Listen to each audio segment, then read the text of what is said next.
Salah Ahmed bought this building 24 years ago. He thought the investment would set up his family for life.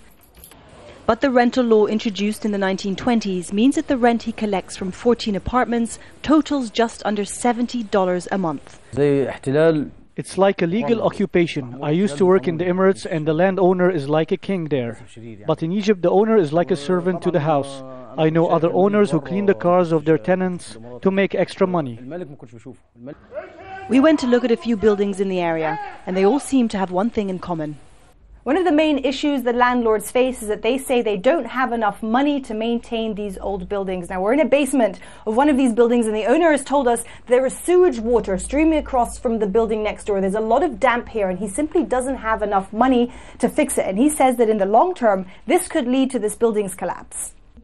The government is looking at amending the law, but other governments have promised the same thing many times before, and not much has changed. Even if it did, this is a country where almost half the population lives on less than $2 a day. Raising the rents would mean that a huge number of people wouldn't be able to afford a place to live. My husband is barely making ends meet. Somebody on that low salary still has to survive. Everything is expensive. I've been living here for 30 years. My rent is 50 cents. There's no way people would be able to afford higher rents.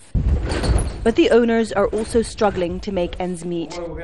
Ahmed sells phone cards to boost his income. His grown daughter can't even live here as it's illegal to evict the tenants. I had a dream that all my children would live with me in my building.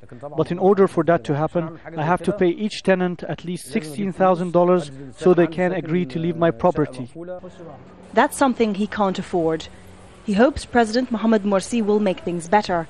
But for now, he feels as if he doesn't really own the building that he worked so hard for to buy. Stefanie, Dekker, Al Jazeera, Cairo.